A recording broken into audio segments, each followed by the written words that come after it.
Hey guys, today we are on another adventure, Ethan and I, to get what? Something about pigs? Pygmy Corydoras. We're getting some Pygmy Corydoras in the 10-gallon to stir up that sand. Let's go.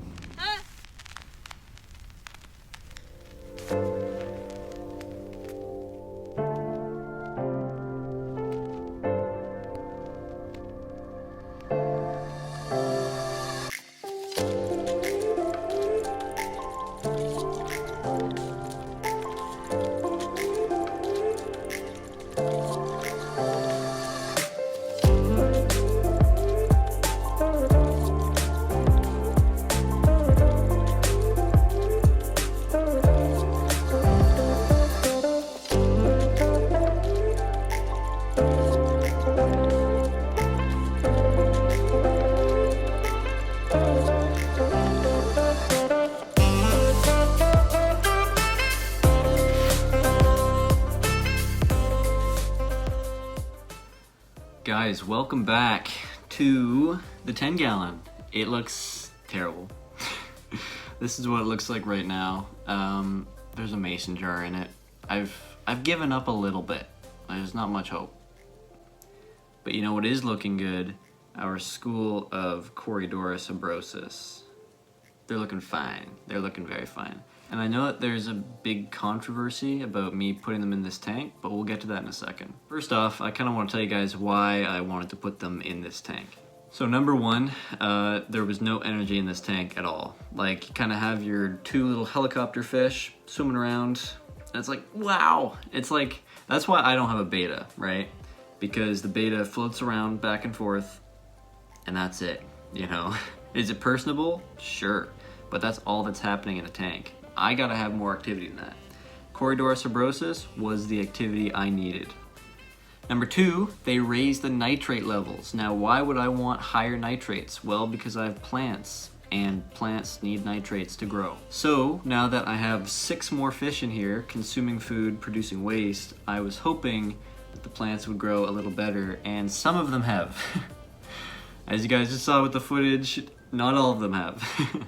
But anyways, number 3, I needed something that would disturb the sand bed that we put in here. Because the pufferfish would eat their snails, they'd eat their bloodworms, they'd have these massive excretes, and then they would just lay there on the sand, because nothing's touching the sand. And I was thinking before, maybe bumblebee gobies, but they can be a little hard to get a hold of, and they can be a little territorial, and Corydoras are awesome. Dislike this video if you don't like Corydoras, because they're awesome. But they certainly did their job well. The sand is always a nice rippled texture. It's beautiful, it's always clean. There's no more kind of film on top of it like there used to be. And on a side note, in case you're wondering, we do have trumpet snails in this sand bed. I think I have like 8 at this point, but you never see them. I think they only come out at night to scavenge for food. Otherwise, they'd be dead. So with all of the things I wanted out of these Corydoras accomplished, what's the controversy? Well, most of you should know. You might even be coming to this video because you're gonna pummel it with dislikes and stuff like that. But the controversy, anyways, is there's fish in a pufferfish tank. Pufferfish are known to be quite aggressive, and it's not like other fish where they kind of nip a fin maybe, or they push each other around like my cherry barbs. When a pufferfish bites, it means business. It's gonna take a chunk of flesh out, first of all. That's gonna get a bacterial infection. It's gonna spread through the tank. It's gonna kill everything. Total meltdown, right? No. Now, I know it's not been months, but I have had these Corydoras abrosis in the tank for weeks. And I held off on making this portion of the video for that reason, because I wanted to make sure that they would be safe. And I've been observing them day after day after day. No problems. No fins nipped. Just a couple of helicopters and a squad of derpy pigfish. So, why does this work when it seems like everyone else is having problems with pufferfish? Well, first of all, both of these pufferfish are female. And unlike when you go to the store to get pufferfish, I picked these up from a previous owner, and they got to the age where they could be ID'd as male or female.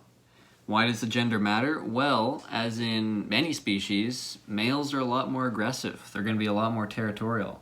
And the females are still quite territorial. They'll peck at each other off and on, but even that is a factor in why I can keep Corydoras in here.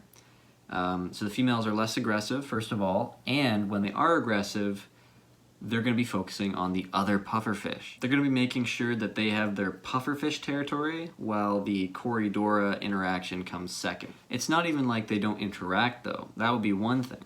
But sometimes the Corydoras will get confused and they'll start schooling with the pufferfish. It's so funny. The third thing, and probably the last thing, is there's the space, right?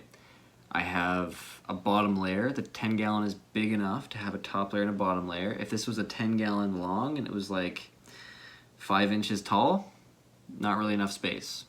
Also, I have plants in the tank. It's wide enough to have a great diversity of plants. Except for right now, because everything's melting down. So in summary, this works because I'm keeping females, I'm keeping groups of pufferfish so that they focus on each other, and I have a lot of space and a decent amount of plants. So do I think that you can keep pufferfish with other fish? Yes, of course.